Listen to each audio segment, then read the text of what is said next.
बच्चों, कैसे हो आप लोग। आज हम लोग कक्षा 10 सब्जेक्ट इंग्लिश के सिलेबस को देखेंगे। ये है हमारा वर्ष 2023 के लिए। वर्ष 2023 में बोर्ड के एग्ज़ाम में किस तरह से पेपर आएगा, कैसे हमको करना है, हमारा सिलेबस क्या क्या है, हमें क्या पढ़ना है क्या नहीं पढ़ना है, इसकी सारी जानकारी आज हम आपको देंगे।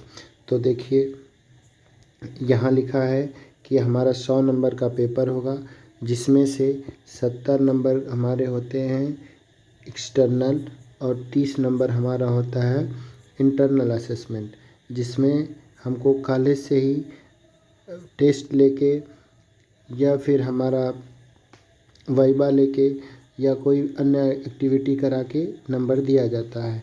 अब रही बात 70 नंबर की, तो इन 70 नंबर्स को हमें लिखना होता है बोर्ड के एग्ज़ाम में, उस बेसिस पर हमको नंबर मिलते हैं। तो आज हमारा पूरा फोकस इस 70 नंबर पर होगा कि कैसे हम 70 नंबर को आसानी से पालें। होता क्या है कि हम हैं यूपी बोर्ड वाले, तो यूपी बोर्ड के 70 से 80% बच्चों को जो है इंग्लिश के नाम से डर लगा रहता है। तो इस बात पर हमें एक कहावत याद आ गई कि श्री कृष्ण ने साफ कहा है कि सिर्फ कर्म तुम्हारा कल होगा। यदि कर्म में सच्चाई होगी तो कर्म कहाँ सफल होगा, हर संकट का हल होगा, आज नहीं तो कल होगा। लोहा जितना तपता है उतनी ही ताकत भरता है, लोहा जितना तपता है उतनी ही ताकत भरता है। सोने को जितनी आग लगे उतना प्रखर निखरता है, हीरे को जितनी धार लगे उतना खूब चमकता है। मिट्टी का बर्तन पकता है तब जाके धुन पर खूब खनकता है।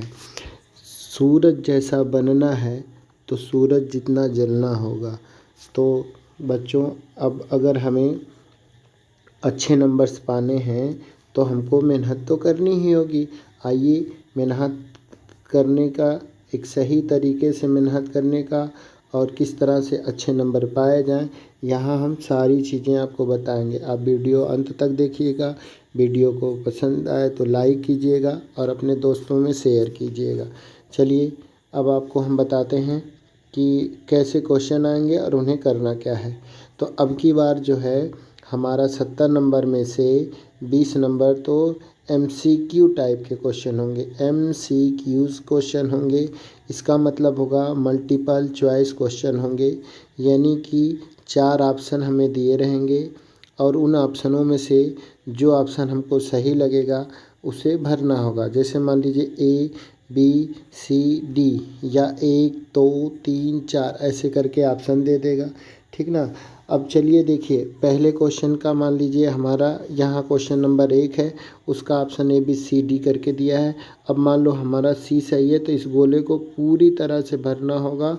ये अगर इस पर टिक लगाते हैं या आधा भरते हैं या छोड़ देते हैं तो ये गलत माना जाएगा, ठीक ना। तो गोले कैसे भरने हैं, हमें MCQ में अपना रोल नंबर कैसे भरना है, सब्जेक्ट कोड कैसे भरना है, एग्जामिनेशन कैसे भरना है, इसके लिए एक हम अलग से वीडियो बनाएंगे। आज हम खाली फोकस करते हैं अपने पेपर्स पर। तो हमारा 70 नंबर का पेपर होगा, जिसमें से 20 नंबर हमारे होंगे MCQ टाइप के क्वेश्चन होंगे। बाकी बचते हैं हमारे 50 नंबर के क्वेश्चन, ये डिस्क्रिप्टिव होंगे। 50 नंबर हमारा क्या होगा, डिस्क्रिप्टिव टाइप का होगा। इसमें हमें लिखने होंगे, अपनी कॉपी पर प्रश्न आएंगे, उस आधार पर लिखने होंगे। अब देखिए, हमारा यहाँ पहला क्वेश्चन दिया है कि 1 short passage followed by 3 MCQ, माने कि हमारा एक छोटा सा पैसेज दिया रहेगा और उसमें उसके आधार पर 3 MCQ मतलब हो गया मल्टीपल चॉइस क्वेश्चन होंगे, ऑप्शन वाले क्वेश्चन होंगे। तो उनको हमें भरना होगा OMR शीट पर, ठीक ना। उसके लिए एक हमें OMR शीट मिलेगी।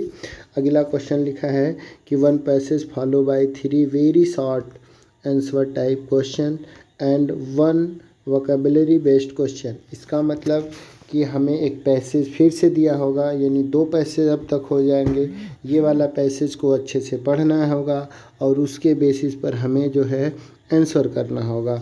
और मान लीजिए कोई वोकेबलरी दे देगा तो उसका हो सकता है विलोम पूछ दे या उसका मीनिंग पूछ दे या जो जो है पैसेज में उस क्वेश्चन का क्या मतलब होता है वो पूछ दे, ठीक ना।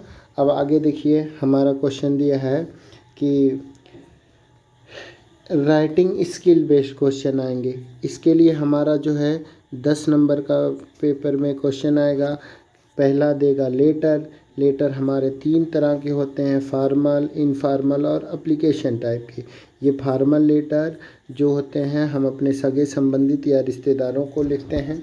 इनफॉर्मल लेटर में ये मान लीजिए इसमें हम न्यूज़ के बारे में लिखते हैं या कहीं वैकेंसी के बारे में लिखते हैं या कहीं जॉब के लिए लिखते हैं।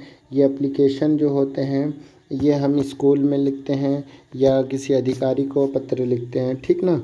तो इनमें जो है फॉर्मल या इनफॉर्मल में से कोई एक देगा और एक एप्लीकेशन देगा, लेकिन क्वेश्चन बनेंगे 2, ठीक।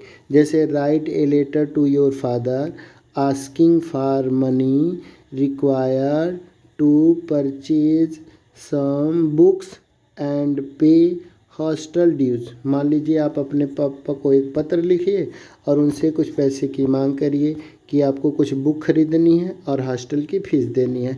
इस आधार के क्वेश्चन आते हैं, ठीक। या दूसरा क्वेश्चन बनेगा कि write an application to the principal of your college requesting him to make a regular arrangement for evening games, ठीक ना। अब ये एप्लीकेशन देगा, तो आप इस तरह के क्वेश्चन को अच्छी तरह तैयार कर लेना। कहने का मतलब ये है कि आप अच्छे से एप्लीकेशन देख लीजिएगा। वैसे अरेंजमेंट ऑफ इवनिंग गेम हो सकता है या कॉलेज में लाइब्रेरी के लिए हो सकता है। ऐसे क्वेश्चन आते हैं और इम्पॉर्टेंट होते हैं, इनको देख के जाइएगा और करिएगा, ठीक। अगला क्वेश्चन देखिए बना है हमारा, ये लिखा है कि डिस्क्रिप्टिव पैराग्राफ हो गया, रिपोर्ट हो गया या आर्टिकल हो गया, ठीक ना। यानी कि ये कुल मिला जुला के हमको एस्से लिखने के लिए आएगा, ठीक। हमारा एस्से आएगा, ये 6 नंबर का होगा। इस तरह से 4 नंबर का एप्लीकेशन होता है। ये सारे क्वेश्चन ऐसे ही करने होते हैं, आप इनको ध्यान से देख लीजिएगा, ठीक ना। अब अगला जो है क्वेश्चन नंबर 5 हमारा क्या लिखा है कि 5 MCQ बेस्ड जो है क्या होंगे, क्वेश्चन होंगे। ये ग्रामर से है, ग्रामर से कुल मिला के 15 नंबर। यहाँ पे दिया है कि ये पार्ट ऑफ स्पीच यानी जो है टेंस से हो जाएगा, आर्टिकल से हो जाएगा और लिखा है कि रीऑर्डरिंग द सेंटेंस और स्पेलिंग से हो जाएगा, ठीक ना। अब ये पार्ट ऑफ स्पीच में आपको नाउन से आ सकता है पहचानने के लिए, प्रोनाउन से आ सकता है, वर्ब या एडवर्ब से आ सकता है। माने इन तरह के क्वेश्चन देंगे, इनको करना होगा। और ये हमारा टेंस दे देगा कि इसमें बताइए कि कौन सा टेंस लगेगा या कौन सा नहीं लगेगा। अच्छा, खास बात ये है कि ये बहुविकल्पी टाइप के MCQ क्वेश्चन होंगे और ये करने में बड़े ही क्या होंगे, आसान होंगे। अब ये लिखा है कि रीऑर्डरिंग ऑफ सेंटेंसेस, मतलब कि कोई सेंटेंस दे देगा, उसमें बता देगा ABCD करके कि किस पार्ट में गलती है या किस पार्ट को जो है रीऑर्डर में करना है। तो स्पेलिंग दे देगा, कोई स्पेलिंग रहेगा और उसमें बताएगा कि कौन सा वर्ड भरना है, AEIOU या जो कुछ भी भरना हो तो उसे भरना होगा, उसे अच्छे से देख लीजिएगा। अब आगे लिखा है कि 3 very short answer type question based on narration पे, वॉइस पे या पंक्चुएशन पे। यानी कि हमारा जो है अगर मान लीजिए इनडायरेक्ट में दिया हुआ है तो हमको उसको डायरेक्ट में चेंज करना होगा, ठीक। या हमारा जो है एक्टिव वॉइस में दिया है तो हमको चेंज करना होगा उसको किसमें, पैसिव वॉइस में, ठीक ना। और अगला क्वेश्चन दिया है कि भैया हमको क्या करना है, हमें करना है पंक्चुएशन। क्या करना है, पंक्चुएशन। इसका मतलब हो गया कि हो सकता है कोई सेंटेंस दे और उसकी पहले ही शुरुआत में ही कैपिटल की जगह स्मॉल कर दे या स्मॉल की जगह हमें क्या लिख दे, कैपिटल लिख दे, ठीक ना। या कहीं कामा के मिस्टेक कर दे, कहीं डबल इन्वर्टेड कामा का मिस्टेक कर दे। तो इन तरह से जो है कुछ ना कुछ वो गलती करके, मिस्टेक करके आपसे बोलेगा कि पंक्चुएट करिए, उसको सही करिए। अगला क्वेश्चन लिखा है कि translation of A short passage, यानी कोई छोटा सा पैसेज दे देगा 4-5 लाइनों का, जैसे मान लीजिए वृक्ष हमारे देश की अमूल्य धरोहर है, या कुछ किसी भी टाइप का दे देगा कि महाराणा प्रताप जो है मेवाड़ के थे, या कोई भी क्वेश्चन दे देगा कि अकबर एक महान शासक थे। इस तरह का जो भी दे देगा क्वेश्चन, आपको उसको क्या करना होगा, हिंदी से इंग्लिश में ट्रांसलेट करना होगा। हिंदी टू क्या करना होगा, इंग्लिश हमें करना होगा ट्रांसलेट, ठीक ना। अगला क्वेश्चन क्या लिखा है, देखिए अब आगे हमें लिटरेचर से, यानी कि अब हमें अपनी बुक से क्वेश्चन आएंगे। तो बुक से क्वेश्चन कितने नंबर के आएंगे, यहाँ दिया है। अब हमारा प्रोज यानी रीडर से कितने नंबर का क्वेश्चन आएगा, तो 15 नंबर के। पोइट्री से हमारा कितने नंबर का क्वेश्चन आएगा, 8 नंबर के, 8 नंबर के आएंगे। तो टोटल नंबर हमारा हो गया कितना, 23। ये जो है हमें इसमें आंसर क्वेश्चन लिखने के लिए आएगा। किस तरह से आएगा, यहाँ दिया हुआ है सिलेबस में साफ। आप जो है सिलेबस को एकदम पूरी तरह से देख लीजिएगा, पूरी तरह से याद कर लीजिएगा कि कहाँ से कितने नंबर का क्वेश्चन आएगा। ये आपके तैयारी में एकदम रामबाण की तरह काम करेगा। हमें कहाँ जाना है उसके लिए हम घर से और जहाँ के लिए जाते हैं वहाँ पता होता है ना, तो ऐसे ही हमें बोर्ड के एग्ज़ाम में किस तरह के क्वेश्चन आएंगे, कैसे हमें लिखना होगा, ये अच्छे से आपको क्या करना है, जानना है, ठीक ना। अगला क्वेश्चन देखिए क्या लिखा है कि 2 MCQ based question given stack of the given स्ट्रैक्ट, मतलब कि आपको 2 MCQ टाइप के क्वेश्चन आएंगे।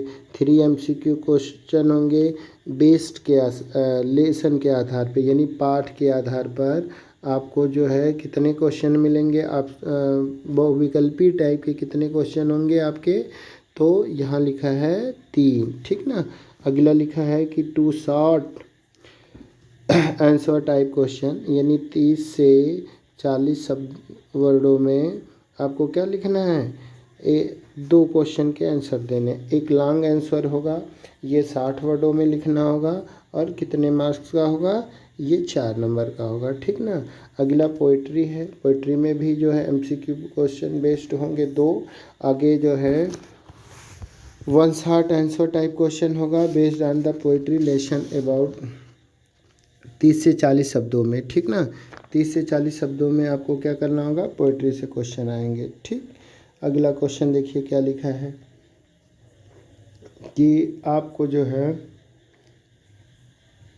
पोएम लिखनी होगी या सेंट्रल आइडिया लिखनी होगी। अब देखिए आप या तो सेंट्रल आइडिया लिख दीजिएगा, और या तो क्या लिख दीजिए, 4 लाइन की जो है पोएम लिख दीजिएगा जो उस सिलेबस में ना आया हो, ठीक ना। अगला क्वेश्चन है आपका कहाँ से, तो अगला आपका सप्लीमेंट्री में से है, लिखा है ना यहाँ, फूड प्रिंट्स विदाउट फीट। यहाँ से 12 नंबर के क्वेश्चन आएंगे, 5 नंबर के MCQ रहेंगे, 3 नंबर के आपके छोटे आंसर वाला रहेगा, और एक बड़े, ठीक। इस तरह से आपको सारा सिलेबस कैसे कैसे करना है यहाँ दिया गया है कि किस में से कितने नंबर का क्वेश्चन आएगा। तो आपको जो है ये 70 नंबर के पेपर हैं, इन 70 नंबर के पेपर्स में किस तरह के क्वेश्चन आएंगे, तो अभी हमने आपको बताया। एक बार हम फिर से आपको बताते हैं कि देखिए 70 में से हमको 20 आएंगे ऑप्शन वाले, यानी कि बहुविकल्पीय प्रश्न, ठीक ना। 50 नंबर हमको लिखने के लिए आएगा, और उसमें भी हमारा ग्रामर होगा, उसमें हमारा जो है रीडर से होगा, उसमें हमारा पोइट्री से होगा, उसमें हमारा सप्लीमेंट्री से होगा, ठीक ना। तो इनको अच्छे से आप देख के जाइएगा, अच्छे से पढ़िएगा, और अभी भी आपके पास समय है, सिलेबस को पूरी तरह से कवर कर लीजिएगा। जो भी ना समझ में आए, जो भी क्वेश्चन हो, चाहे हिंदी में हो, चाहे इंग्लिश में हो, चाहे मैथ में हो, आप हमें कमेंट करके बताइएगा। हम उस पर वीडियो बना के आपको आपके सारे डाउट्स क्लियर करेंगे। अगर वीडियो आपको पसंद आई हो तो अपने दोस्तों में शेयर कीजिएगा, लाइक कीजिएगा, और चैनल को सब्सक्राइब कर दीजिएगा। देखिए यहाँ पे कौन से क्वेश्चन आपको जो है कौन से क्वेश्चन जो है कौन से पार्ट आपको पढ़ने हैं और कौन से कटे हैं, यहाँ सब दिया हुआ है, ठीक ना। ये जितने हैं इस समय आपको सिलेबस में पढ़ने हैं, ठीक। ये हो गया आपका प्रोज यानी रीडर से। आगे दिया है पोएट्री का, पोएट्री में कौन कौन से पार्ट दिए हैं और कौन से उसके जो है पोएट हैं, तो इनको अच्छे से याद कर लीजिएगा। अगर आप पाठ के नाम और इनके पोएट को नाम, ये वैसे ही इधर लेखक के नाम और पाठ के नाम अच्छे से अगर तैयार किए हैं तो आधी प्रॉब्लम आपकी वहीं सॉल्व हो जाएगी, ठीक ना। अब कौन कौन से पाठ नहीं पढ़ने हैं जो कटे हैं, उसके लिए यहाँ सिलेबस दिया है कि आपका 30% जो कटा हुआ है वो ये रहा सिलेबस, ठीक ना। आगे अब जो भी समझ में ना आए उसके लिए आप कमेंट करिएगा, हम आपको पूरी मदद करेंगे। बस आज के लिए इतना ही, धन्यवाद। वीडियो को लाइक कर दीजिएगा, शेयर कर दीजिएगा और सब्सक्राइब चैनल को ज़रूर करिएगा।